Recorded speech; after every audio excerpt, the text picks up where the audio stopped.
No era una clase obligatoria, ¿verdad? Sino que era una especie de resumen de la última clase el 17 de diciembre, si mal no recuerdo, del año pasado, que por motivos técnicos no se perdió la grabación y no se pudo recuperar.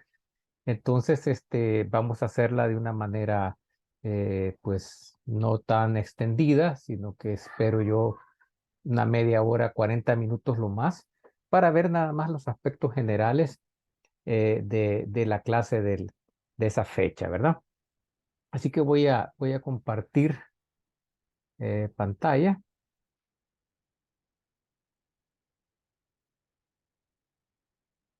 Me avisan, por favor, si pueden visualizar mi pantalla, la presentación. Sí, sí, se ve bien, chao. Ah, ok, perfecto.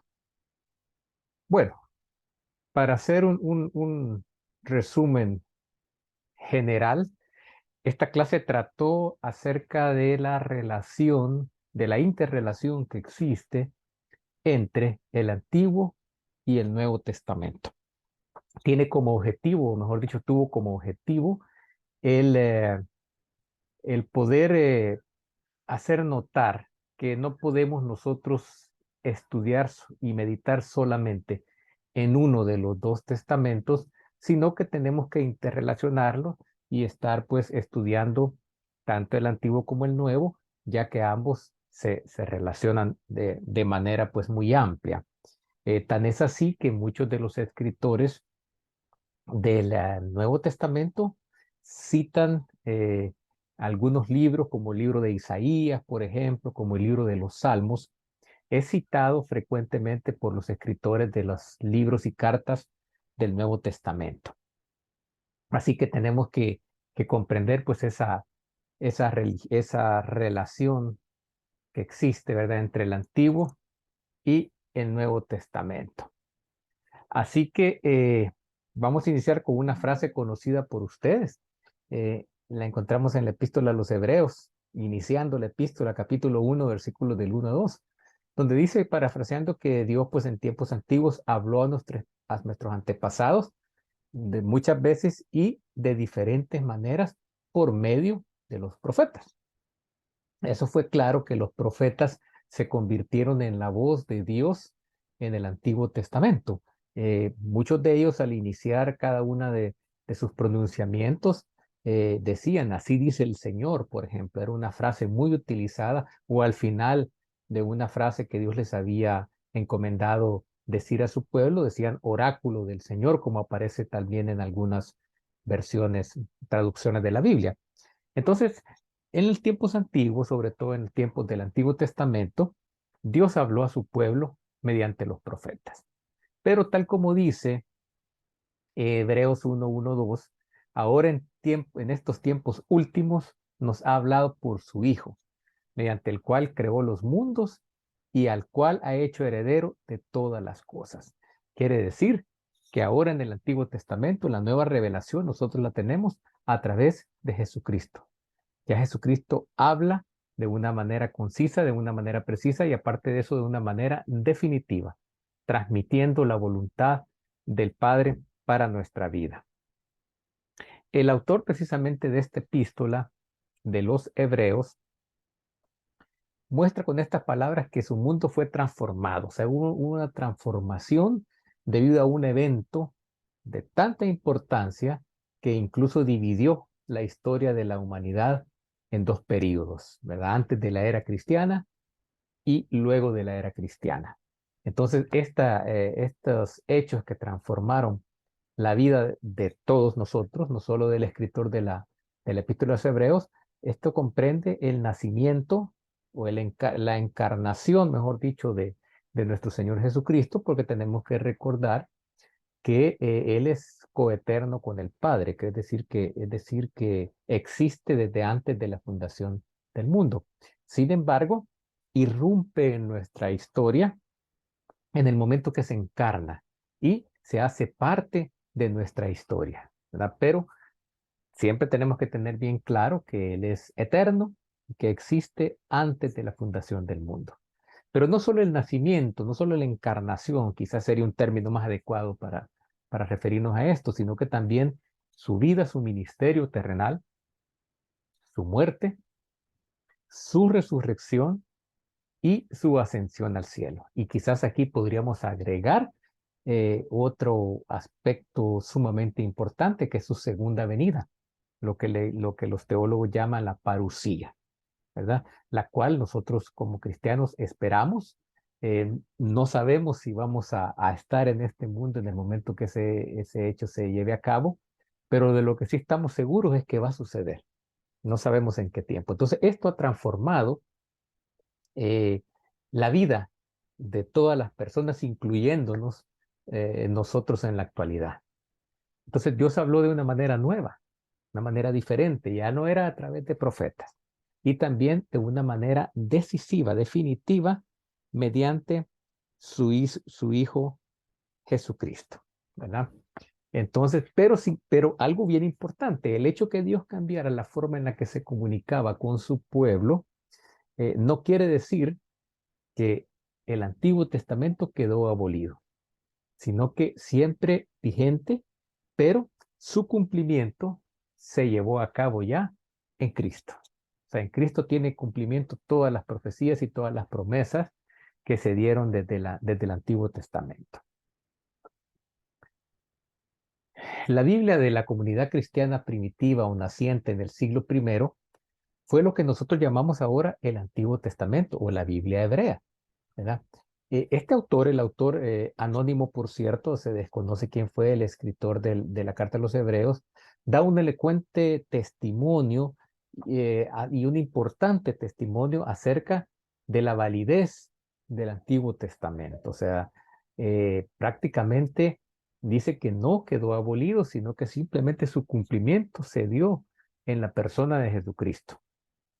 Está empapado el pensamiento de este autor de la Epístola de los Hebreos del Antiguo Testamento, pero con una interpretación diferente. Quiere decir que, para ponerlo como ejemplo, podríamos decir que el autor de la Epístola de los Hebreos lee, interpreta el Antiguo Testamento poniéndose los lentes, por así decirlo, de Jesucristo, a través de la vida, ministerio, muerte, resurrección y segunda venida de Jesucristo.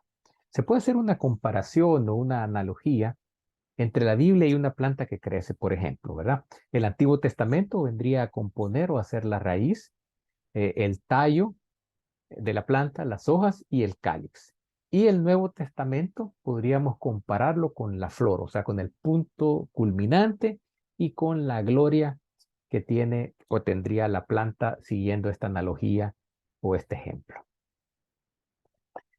Para los cristianos del siglo I, hubo desde el principio una relación muy estrecha entre la Biblia que ya contaban ellos, la Biblia que ellos utilizaban en ese tiempo, que era lo que conocemos nosotros como el Antiguo Testamento, y los escritos que fueron surgiendo posteriormente y que circulaban ya dentro de algunas comunidades que dentro de las diferentes provincias que componían el Imperio Romano. Creo que lo expliqué en una clase anterior. Ya las cartas de Pablo, por ejemplo, los escritos paulinos ya circulaban en algunas iglesias de las diferentes provincias del Imperio Romano, ¿verdad?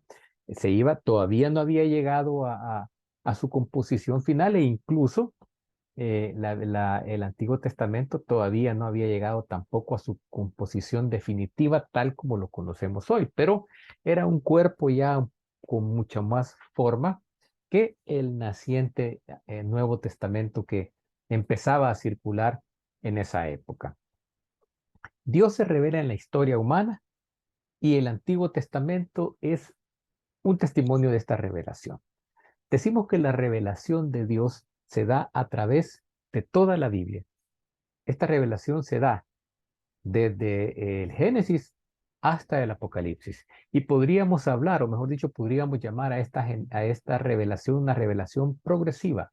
Dios se va revelando progresivamente a través de la historia. Y nosotros ya en este tiempo contamos con la revelación completa y definitiva.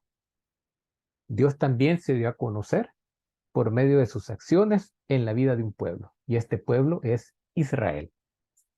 De tal manera que si separamos el Nuevo Testamento y el Antiguo y estudiamos solamente la revelación de Dios en Cristo, o sea, solamente el Nuevo Testamento, sin considerar las maneras y las formas en las que Dios se reveló a las personas del Antiguo Testamento, antes del nacimiento, o mejor dicho, antes de la encarnación de Jesucristo, sería parcial nuestro entendimiento y nuestro conocimiento de Dios, del mundo, de la raza humana y de su destino. Tenemos que evitar caer en el error de nada más leer, meditar y compartir el Nuevo Testamento, sino que tenemos que darle también su espacio y su importancia a todos aquellos libros que conforman el Antiguo Testamento. Nosotros podemos ver pues que quizás es algo común en la mayoría de iglesias, que la mayoría de predicaciones, valga la redundancia, comprenden libros o cartas del Nuevo Testamento. Y muy poco, no quiero generalizar, posiblemente en algunas iglesias sí se dé así, se predica pues del Antiguo Testamento. Tomemos en cuenta incluso que la extensión y la proporción que comprende el Antiguo Testamento incluso es superior a la del Nuevo Testamento en nuestras Biblias. Si no es así, recordemos pues que del Antiguo Testamento son 39 libros y del Nuevo Testamento 27, para hacer el total pues de 66 libros que componen nuestra Biblia cristiana, nuestra Biblia protestante, ¿verdad? Ok. Bueno, no sé si al momento hay alguna consulta o pregunta, hermanos. Por favor, siéntanse en la libertad de hacerla. ¿Me escuchan bien?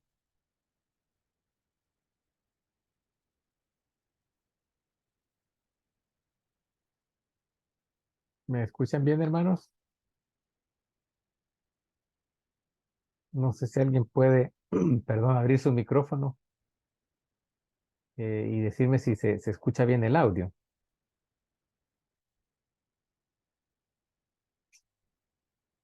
Bueno, continuamos entonces. Vamos a comprender pues la relación existente entre Antiguo y Nuevo Testamento. Es un papel o un rol no fácil de determinar. Este rol que tuvo el Antiguo Testamento, perdón, en el pensamiento de los autores del Nuevo Testamento, ya que, a excepción del resto de los apóstoles, solamente del apóstol Pablo es que tenemos una descripción acerca de su conversión, de cómo llegó él a los pies de Jesucristo, ¿verdad? Cosa que no tenemos de una manera explícita en el resto de escritores o el resto de apóstoles, mejor dicho. Sin embargo, muchos de los escritos de las diferentes cartas, aparte de las Paulinas, dejan de entrever también que ellos entendieron la persona y la misión de Jesucristo por medio de lo que Dios ya se había revelado o lo había revelado sí a su pueblo en épocas del Antiguo Testamento. O sea, lograron hacer esa conexión y lograron detectar que el cumplimiento de todas aquellas promesas, profecías del Antiguo Testamento había tenido lugar en Jesucristo. Los pasajes del Nuevo Testamento que citan directamente al Antiguo y las alusiones a pasajes del mismo nos permiten seguir las huellas de los autores en búsqueda de un entendimiento del plan y propósito de Dios en Jesucristo. Con esto podemos confirmar que no podemos divorciar ni separar el uno del otro. Ambos se complementan. Si solo tuviéramos por decirlo así, el Antiguo Testamento, tendríamos la revelación a medias, por así decirlo. Tendríamos una revelación parcial. Pero nosotros al contar ya con ambos testamentos, contamos con una revelación completa, ¿verdad? Lo cual pues no tenían los primeros cristianos o los cristianos de los primeros siglos, ¿verdad? Ellos guiaban a sus oyentes y lectores hacia un entendimiento de Jesucristo, tomando en cuenta los mismos caminos o la misma manera en la que ellos habían logrado comprender y habían logrado entender la revelación que hablaba siglos antes de la persona de Jesucristo encarnado, irrumpiendo la historia. Las traducciones modernas de la Biblia, cuando hablo de traducciones modernas, me estoy refiriendo a aquellas que basan sobre todo el Nuevo Testamento en el llamado texto crítico, ¿verdad? La mayoría, yo sé que es un tema que no hemos todavía iniciado, lo vamos a ver la clase que viene. Sin embargo, yo les compartí un video muy interesante acerca del método histórico crítico. Como componente o como parte de este método histórico crítico está lo que se llama la crítica textual o el análisis textual, si así lo queremos llamar, si la palabra crítica nos suena a negativa, aunque en en este contexto no tiene que ver con aspecto negativo. Entonces ahí vamos a ver un poco de las versiones modernas de la Biblia, las cuales la traducción del Nuevo Testamento está en base al Nuevo Testamento griego, sobre todo de Nestlé Aland, ya lo vamos a ver posteriormente, y no del llamado textos recibido o textos receptus. En este video que se les ha subido y compartido tanto en Classroom como en el chat de WhatsApp, en el grupo de WhatsApp, ustedes van a ver allá un biblista de origen argentino-paraguayo, el doctor René Kruger, muy reconocido a nivel mundial, podría decir yo, donde él hace una exposición acerca de este método. Pero esto nos va a servir para la próxima clase, ¿verdad? Pero cuando digo traducciones modernas, a eso es lo que me refiero, ¿verdad? Por ejemplo, eh, las traducciones modernas de la Biblia permiten ver también que la parte del Antiguo Testamento, este está escrito en poesía, tal como lo podemos encontrar en Job, Salmos, Proverbios, Cantares, Eclesiastés y los libros proféticos, ¿verdad? Estos son ejemplos de poesía, están compuestos en su mayor parte por poesía. Por lo general, este texto poético está impreso de tal manera que permite reconocer la estructura de la poesía hebrea, que es muy diferente a la poesía que nosotros conocemos en el occidente. Era, tienen unos componentes que no forman parte de la poesía occidental. Aún incluso en relatos históricos o en códigos legales, encontramos también poemas, por ejemplo, Génesis 49, Éxodo 15, Jueces 5. O sea, vamos a ver también cuando estudiemos el método histórico crítico que hay diferentes géneros literarios y que la mayor parte de libros o de cartas contienen no solamente un género literario, sino que una mezcla de varios géneros en algunos casos. A diferencia del Antiguo Testamento, el Nuevo Testamento está escrito mayoritariamente en prosa, ¿verdad? Aunque predominan otros géneros literarios y la poesía sí es muy escasa, aunque sí se encuentra en los libros y cartas del Nuevo Testamento. Solo unos cuantos poemas o trozos poéticos del Nuevo Testamento realmente proceden de la iglesia primitiva, que es decir, que se generaron propiamente en ese momento en que ya estaba instalada la iglesia primitiva. Ejemplos de eso tenemos Apocalipsis 4:11 y Apocalipsis 5 del 5 al 13. Pero por lo general, o en la mayor parte, cuando aparece género poético, de poesía en los libros o cartas del Nuevo Testamento, es porque están haciendo referencia o citando libros del Antiguo Testamento. Entonces, por eso es que aparece en la mayor parte de los casos este género poético en los libros y cartas del Nuevo Testamento. Por poner un ejemplo, Hebreos 1 del 5 al 13 contiene género de poesía, pero está compuesto por 8 citas provenientes de Deuteronomio, del segundo libro de Samuel y de los Salmos. Entonces, la forma poética de estos textos es de gran ayuda para identificar con más facilidad los pasajes del Antiguo Testamento citados en el Nuevo. O sea que muchas veces que cuando nosotros estemos haciendo nuestro devocional, por ejemplo, vamos a ver, hermanos, que cuando aparezca poesía Nuevo Testamento, la mayor parte de las veces va a ser porque están citando el, el Antiguo Testamento. Hermanos, ¿alguien tiene el micrófono abierto? No sé si quiere comentar algo. Si no, me hace el favor de cerrarlo. Muchas gracias. Sí.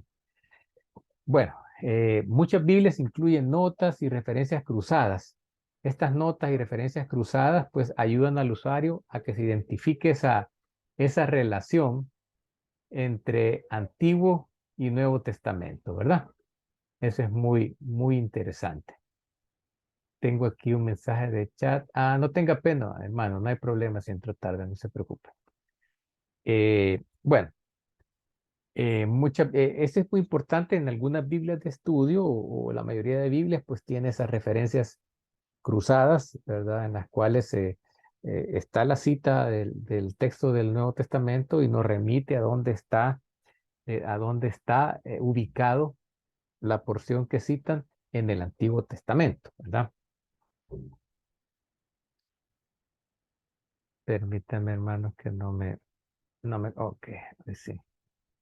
Bueno, pero también hay que tomar en cuenta que muchas de las veces que se cita el Antiguo Testamento en el Nuevo Testamento no se hace de una manera de citas exactas, pero casi siempre se expresan en ideas similares, ¿verdad?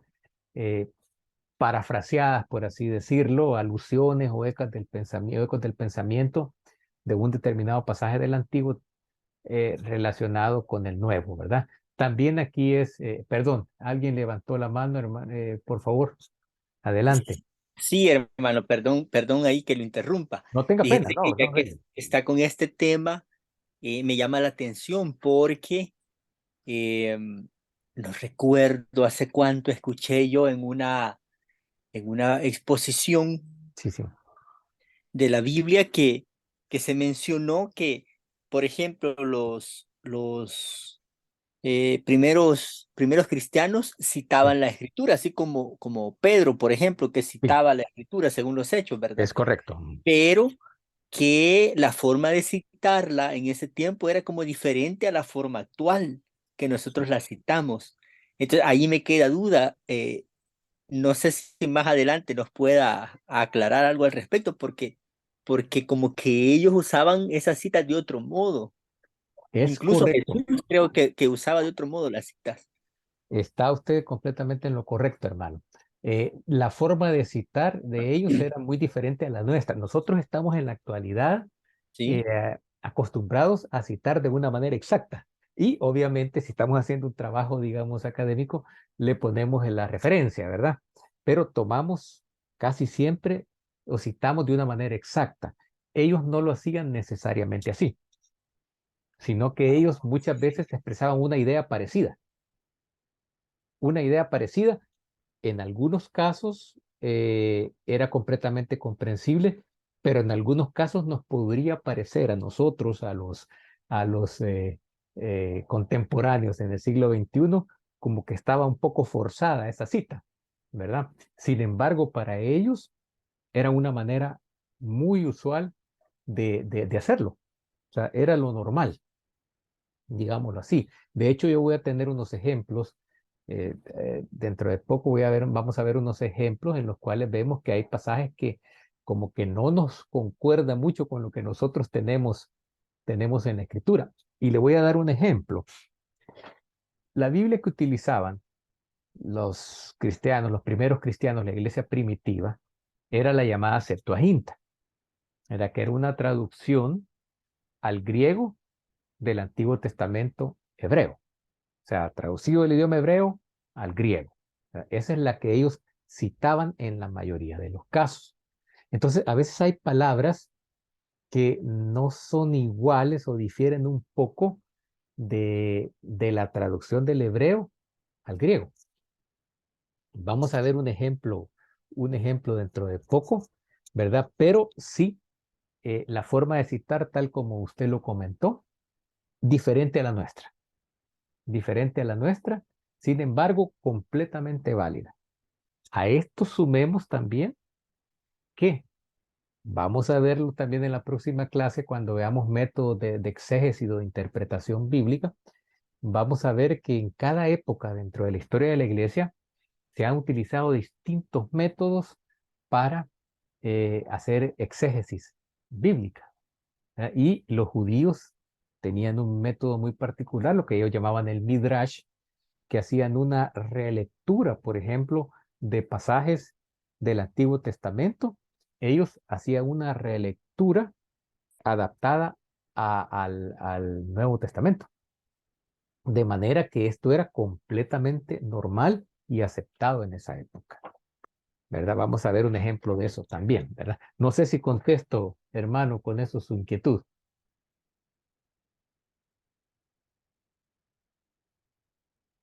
Hola, hermano. Sí, hermano, gracias, Sí, gracias. perfecto, para servirle. Bueno, eh, también las concordancias son herramientas útiles para que podamos identificar esas citas y también su contexto original, ¿verdad? A menudo, cuando un autor del Nuevo Testamento citaba al Antiguo Testamento, lo hacían, por ejemplo, en forma de pregunta. Decía, ¿no han leído ustedes, por ejemplo, Mateo 12, 3, 5? O utilizaban otra fórmula como esta. ¿Está escrito qué? Como en el caso de Lucas 24, 46. Entonces, a veces los autores indican que un evento cumple lo que está escrito en el Antiguo Testamento. O sea, el Nuevo Testamento cumple lo que se había escrito siglos antes en el Antiguo Testamento. De manera que se cumple, por ejemplo, en ellos la profecía de Isaías en Mateo 13, 14, ¿verdad? Después de esto, sabiendo Jesús que ya todo estaba consumado, perdón, dijo para que la escritura se cumpliera, tengo sed. Lo podemos ver en Juan 19, 28. El mismo Señor Jesucristo está diciendo acá que la escritura se cumple a través de esas palabras que él pronunció ya al final de su vida. En otras ocasiones se introducen citas con frases que aluden al Antiguo Testamento de la siguiente manera. ¿No han leído ustedes? Lo podemos leer pues en Mateo 12, 3 y 5, o también se utilizaba, dicen las Escrituras, Lucas 20, 17 y 24, 46. Entonces los autores del Nuevo Testamento demuestran así la convicción de que las acciones de Jesús, en las acciones de Jesús, mejor dicho, se cumple lo que está escrito en el Antiguo Testamento. Jesús es el cumplimiento de la ley y los profetas del Antiguo Testamento. Y ejemplo precisamente de este cumplimiento lo encontramos en Mateo 13, 14, 15, por ejemplo, en Juan 19, 28 también. Ustedes pueden revisar posteriormente estas citas. A simple vista, estas citas demuestran claramente cómo el pensamiento del Antiguo influyó, informó en al Nuevo Testamento. Sin embargo, vamos a encontrar algunas sorpresas y vamos a encontrar lo que ya comentamos anteriormente con el hermano que participó, que algunas citas a veces no concuerdan exactamente con el texto del Antiguo Testamento. En algunos otros casos, por ejemplo, no está claro de dónde se está citando el pasaje, o sea, qué pasaje es el que cita el autor. Hay comparaciones también que nos parecen extrañas y raras y que no le hallamos nosotros realmente una relación, ¿verdad?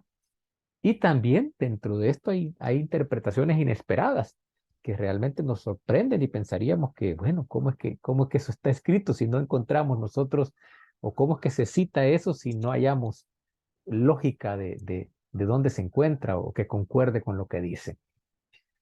Una comparación cuidadosa de las citas del Nuevo Testamento con los pasajes del Antiguo Testamento revela estas variantes que yo mencioné en muchos casos. Por ejemplo, veamos un ejemplo de esto. Hebreos 1, 7. Dice textualmente en la versión Reina Valera: el que hace a sus ángeles espíritus y a sus ministros llamas de fuego. Sin embargo, está citando al Salmo 104, pero el Salmo 104 dice de esta manera: el que hace a los vientos sus mensajeros y a las flamas de fuego sus ministros. Entonces, aquí vemos que no es una cita textual, sino que está redactado de diferentes casos. Sin embargo, el autor se está refiriendo, perdón, al Salmo 104.4, ¿verdad? Eso, o sea, es un sentido, el sentido es parecido, pero se expresa de una manera diferente. ¿Y por qué es que se expresa de una manera diferente? Bueno, aquí tenemos una explicación sobre todo del Salmo 104, perdón, Salmo 104. En nuestra Biblia, el salmo que tenemos en nuestras Biblias protestantes es una traducción del texto hebreo, ¿verdad? Es una traducción del hebreo. Mientras que el autor de la epístola a los hebreos estaba citando la Septuaginta, que es la traducción griega del Antiguo Testamento. Entonces, por eso es la diferencia en cuanto a al concepto, aunque la idea venía siendo la misma, pero las palabras eran diferentes, por las traducciones, lo que nosotros tenemos y lo que citaba el autor de la epístola a los hebreos, que eran la Septuaginta, así como la mayoría de, si no todos los autores de los libros y cartas del Nuevo Testamento citaban la Septuaginta, ¿verdad? Y pues la Biblia de la iglesia primitiva, sobre todo en el mundo greco-romano, fue la versión griega de los 70, la llamada Septuaginta, ¿verdad? Una traducción del texto hebreo. Esta versión incluye ciertos libros que no lo cuando vimos el tema del canon, vimos que hay ciertos libros que están contenidos en el Antiguo Testamento de la Septuaginta, pero que no están contenidos en la Biblia, lo que llamamos el hebreo, en la Biblia hebrea o el Tanakh, ¿verdad?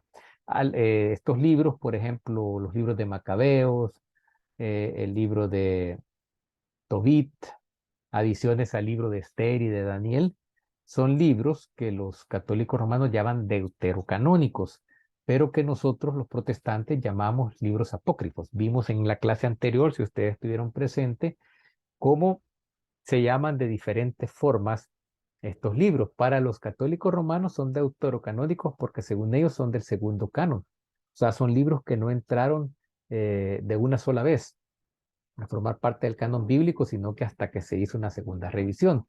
Sin embargo, para nosotros estos libros que les acabo de mencionar, Macabeos, Tobit, estas adiciones a Esther y a Daniel, nosotros le llamamos libros apócrifos, ¿verdad? Y los católicos romanos llaman apócrifos a los libros que no forman parte de ninguno de los dos cánones bíblicos, del canon griego o el hebreo. Nosotros los llamamos, si ustedes se recuerdan, libros pseudoepígrafos, ¿verdad? O de falsos autores. La Septuaginta fue preparada por los judíos que habían migrado a otras partes de Asia, Europa y el norte de África. Estos judíos que habían salido de Palestina, al pasar de las generaciones ya habían perdido el uso del idioma hebreo. Entonces necesitaban leer una Biblia en griego, que era el idioma, por así decirlo, internacional o oficial dentro de las provincias del Imperio Romano. Entonces, por eso que al perder ellos la habilidad de leer y de hablar el hebreo, necesitaban una traducción de la Biblia en el idioma griego, que es lo que hablaba la mayoría de gente. Así fue como surgió la Septuaginta, de la cual hay una historia, una leyenda más que todo de cómo es que se formó, pero no viene al caso hablar de eso en este momento, ¿verdad? Por supuesto que la iglesia primitiva usaba esta versión para su propia edificación y también como una herramienta para poder llevar el mensaje de que Jesús era el Cristo, era el Mesías, a la diáspora judía, ¿verdad? Que tanto anhelaba escuchar este tipo de noticias. Muchas veces las diferencias entre la Septuaginta y la Biblia hebrea son pequeñas, pero a veces hay diferencias muy importantes. Una de ellas la vamos a ver, por ejemplo, Mateo 1:23. Mateo 1:23 hace referencia a una virgen que concebirá. En el Antiguo Testamento, este término que se utiliza en el idioma hebreo es joven. Lo dice Isaías 7:14. Y la palabra hebrea que utiliza Isaías 7:14 significa una mujer en edad de casarse, independientemente esté casada o no. Esto es lo que la palabra en hebreo, o sea, la Biblia hebrea, dice en Isaías 7:14, cuando se refiere que una joven concebirá, ¿verdad? Sin embargo, en la Septuaginta, la palabra griega que se tradujo fue virgen. Una virgen, por supuesto, no casada. Así que en este caso, el texto del Antiguo Testamento y su paralelo en el Nuevo difieren de una manera significativa debido pues a la palabra griega que es muy diferente a la palabra a la palabra hebrea, ¿verdad? Y esta es la palabra que utilizaron en la Septuaginta para traducir el concepto hebreo de joven de cierta edad, ¿verdad? Entonces, de ahí surge el concepto milagroso de la concepción virginal. Claro que no estoy negando esto, al contrario, lo creo y lo sostengo, la concepción virginal, por supuesto que sí, pero hay diferencias en cuanto a la traducción de esta palabra en el texto hebreo y en el texto griego. Muchas veces, y sucede con el idioma castellano, no existe una traducción directa a una palabra propia de un idioma distinto. Por ejemplo, más que todo de un idioma antiguo como el griego, por ejemplo, a veces hay palabras que no se traducen directa o no tienen una traducción directa con el español. Entonces los traductores bíblicos tratan de buscar cuál es la palabra que más se asemeje a lo que quiso decir el autor, al sentido que quiso transmitir el, el, el traductor. No sé si hay alguna consulta o pregunta hasta el momento, hermanos, o seguimos.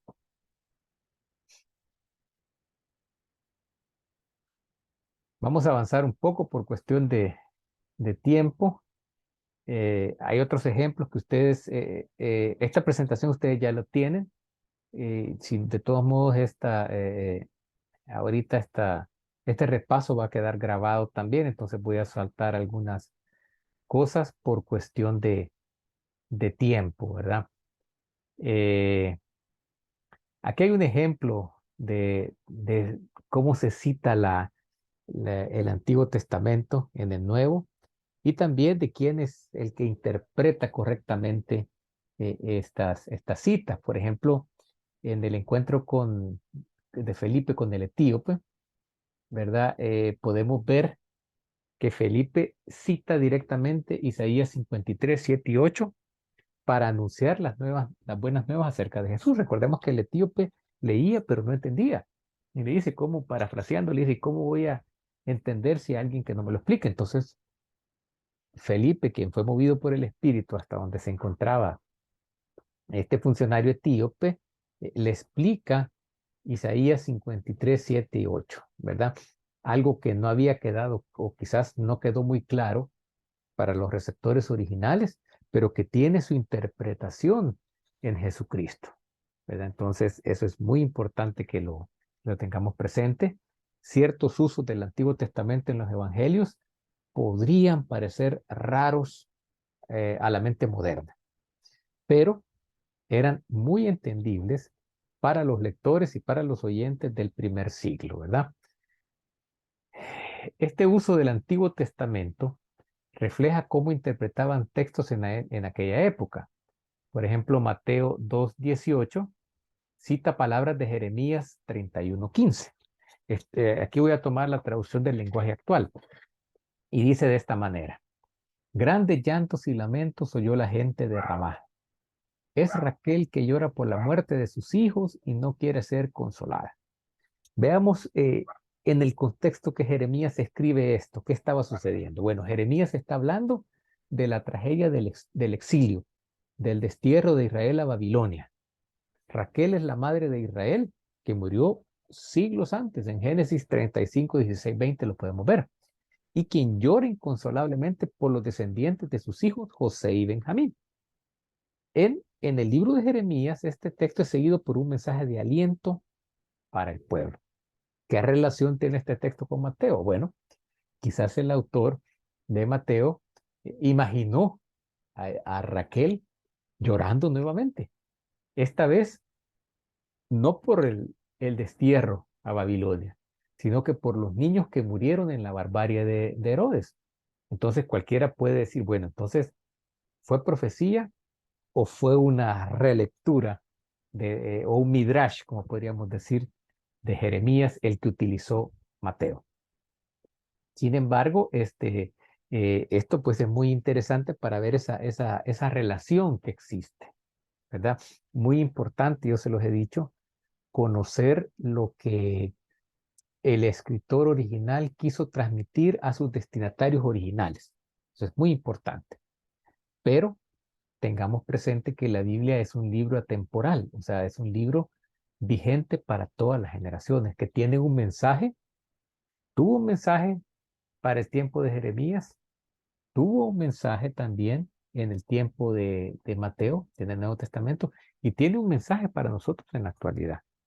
Entonces, esta libertad que se tomaban los autores judíos de escribir era completamente válida, ¿verdad? Y citar y hacer una relectura de los textos era algo muy válido de acuerdo al método exegético que se utilizaba en esa época, ¿verdad? Los escritores del Nuevo Testamento a menudo se encontraban en los eventos del Antiguo elementos que correspondían con acontecimientos en su tiempo. Entonces, a esto le llamaban tipos, ¿verdad? Que tienen que ver sobre todo con eventos históricos.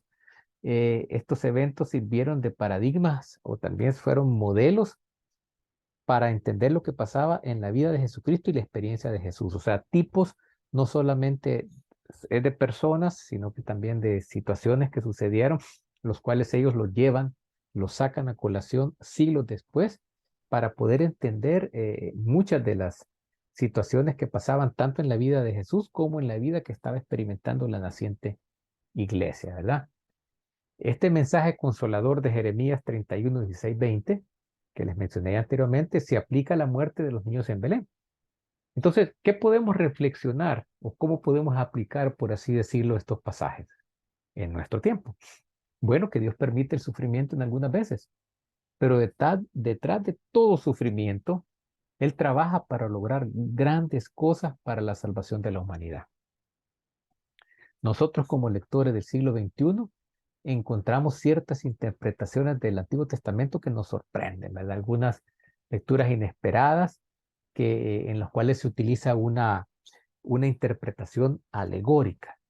El sentido, vamos a ver la próxima clase que generalmente desde el primer siglo hasta el siglo XV, el método que se utilizaba mayormente para interpretar la Biblia era el método alegórico.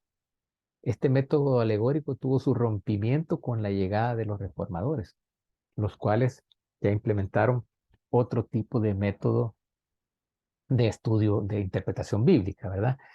La alegoría convierte una historia cuyo significado parece claro y obvio en un mensaje en códigos. A los personajes, objetos y detalles del evento o relato se les da, por decir así, un significado secreto, y esto proporciona un mensaje muy diferente al mensaje original, ¿verdad? Ejemplo de este tipo de alegoría lo encontramos en Gálatas 4, 21, 31. Pablo aquí contrasta la creencia de la relación estrecha entre la obediencia a la ley y la salvación con la del evangelio que él predicó, ¿verdad? La salvación por fe a Jesucristo. Aquí les va a quedar en la presentación un ejemplo de cómo Pablo hace una interpretación alegórica de personajes como Abraham, Sara, Agar y sus hijos, los hijos Ismael e Isaac, ¿verdad? De Génesis 21, 1, 2, Pablo hace una relación y la lleva al concepto de la salvación aceptado por nosotros, ¿verdad? Vamos a continuar. La gente del tiempo del Nuevo Testamento estaba acostumbrado a esta manera de pensar y de presentar el mensaje cristiano en búsqueda de un entendimiento de los propósitos de Dios a lo largo de la historia. O sea, estaban muy familiarizados con la alegoría. Hoy participamos en la misma búsqueda, pero con herramientas apropiadas y adecuadas para nuestra realidad y para nuestro contexto. No sé si hay preguntas, hermanos, por el momento. Creo que ya nos extendimos quizás un poco más del tiempo que estaba previsto. Me gustaría voy a dejar de compartir. Perfecto. Me gustaría saber, pues, si tienen algún comentario o pregunta. Como ustedes saben, esta no era una clase en sí, sino que un resumen de la clase que se dio en su tiempo, ¿verdad? La cual por motivos técnicos no se pudo grabar, ¿verdad? Así que no sé si alguien quiere comentar o preguntar algo, creo yo que es el momento para que lo hagamos. Muchas gracias, licenciado. No, bueno, solamente quizás agradecerle porque créame que yo había leído las presentaciones, pero ya con la explicación es otra cosa. Porque uno tiene un mejor entendimiento y puede abrir un poco más el conocimiento, ¿verdad? Solamente eso. Muchas gracias ahí porque No. ahora sí hay un entendimiento mucho más claro. Gracias. Para servirle, hermano, a sus órdenes. Es más, cualquier duda que ustedes tengan, me lo pueden hacer a mi chat personal. Si ustedes quieren hacerlo en privado, me escriben a mi WhatsApp personal y pues yo trataré de responderles a la brevedad, ¿verdad? Gracias. Mire, solo una pequeña duda, licenciado, Dígame. para poner en contexto que había leído que había una evaluación, pero solamente para aclarar, la evaluación, ¿hay fecha? ¿Vendría de material, clases? Solamente para aclarar, porque creo que no creo ser el único que tenga esa duda. Sí, perfecto. Sí, la evaluación la voy a pasar yo la voy a mandar para que la suban el día de hoy por la noche, ¿verdad? Estaría, espero yo, dispuesto para, perdón, disponible para el día de mañana, ¿verdad? Voy a tomar exclusivamente las presentaciones que se les han enviado en Classroom y por WhatsApp, pero que algunas, pero el contenido es bien extenso. Entonces estoy considerando evaluar quizás las últimas 2 presentaciones que se les enviaron, porque si no, y también va a ser un examen corto, pues de 10 preguntas, pero eso se los informaría yo hoy mismo en la noche en el chat, ¿verdad? Para que ustedes se enfoquen más en las últimas 2 presentaciones. Creo que todos la tienen, ¿verdad? Las tienen. Sí, hermano. Sí. Ahí nos iríamos. Yo lo voy a confirmar eso por el Las últimas es dos, entonces. algo sencillo y no nada complicado, ¿verdad? No quiero que se estresen también por eso. Así que, Bueno, hermano, yo también, ¿cómo perdón, no? yo también quiero agradecerle por su tiempo. Yo pues soy nuevo, como varios, ¿Cómo no? empezamos el curso. De hecho, todo el tema del Classroom y todo eso, yo no, ni puedo ingresar al Classroom. Ya Ah, voy a ver cómo solventamos esa situación. Pero sí, gracias, porque como ya lo decía el participante anterior, ya pues uno puede leer las presentaciones, pero ya en hablándole y todo eso, se aclaran muchas dudas y es mucho mejor. claro, claro. Gracias. No, y reitero, estoy a sus órdenes en el desarrollo de las clases, cualquier duda o consulta, si no se hace en el momento de la clase, escríbanme con toda confianza, ¿verdad? Si lo quieren hacer al chat general, perfecto, y si lo quieren hacer personal, también, no hay problema, ¿verdad? A sus órdenes entonces. Bueno, hermanos, si no hay nada más, ni nadie más que quiera participar o comentar algo, estaríamos por terminado, ¿verdad? Les agradezco también su disposición porque sé que es un día que está fuera de programa y a una hora fuera de programa, ¿verdad? Así que les agradezco también por haber entrado y pues sigo a sus órdenes, ¿verdad? Que Dios los bendiga, que les dé una feliz noche a ustedes y a sus familias.